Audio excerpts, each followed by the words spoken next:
안녕하세요. 집합건물분양연구소의 한재범 변호사입니다.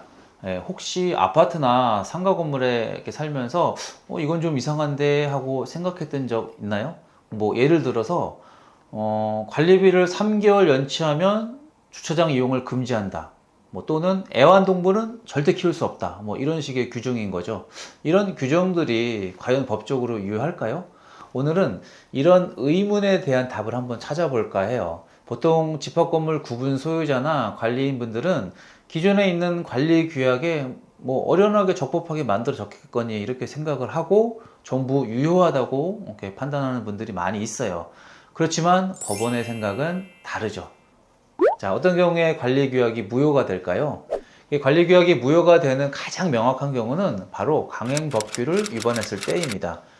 이게 강행법규가 뭐냐면은 무조건 지켜야 하는 법률 규정을 강행법규라고 합니다. 뭐 예를 들어서 집합건물법에 따르면 임차인한테도 일정 부분 의결권을 부여를 해야 됩니다. 그런데 만약에 관리규약에서 임차인은 어떠한 경우에도 의결권을 행사할 수 없다, 이렇게 규정이 되어 있다면 이거는 법률을 위반한 것이 돼서 무효가 되겠죠.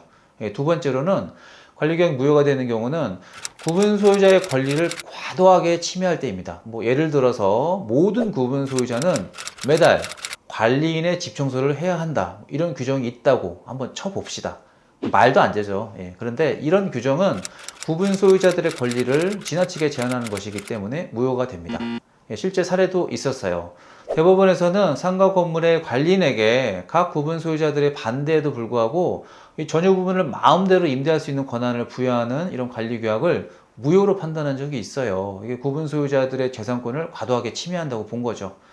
다음으로 관리 규약이 선량한 풍속이나 사회 질서에 반하는 경우에도 무효가 됩니다. 뭐 예를 들면 주차 위반 시에 차량을 흠집을 내도 된다라는 규정이 있다, 한번 그렇게 생각을 해보죠. 이건 명백하게 불법 행위를 조장하는 겁니다. 그렇죠? 그래서 이런 규정들은 사회 질서에 반하는 것으로서 무효로 봅니다. 재밌는 판례가 있어요. 한 아파트에서 노래방 기계 사용을 금지한다는 규정을 만들었다가 무효 판정을 받은 적도 있어요. 이게 개인의 자유를 과도하게 제한하는 것으로 판단을 한 거죠. 마지막으로 관리규약의 내용뿐만이 아니라 그 제정이나 개정 절차에 문제가 있어도 무효가 되겠죠.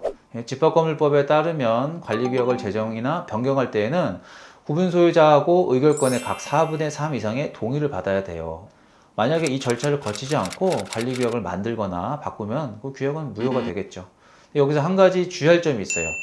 관리규약을 행정기관에 신고를 했다고 해서 그 규약이 자동적으로 유효해지는 건 아니에요.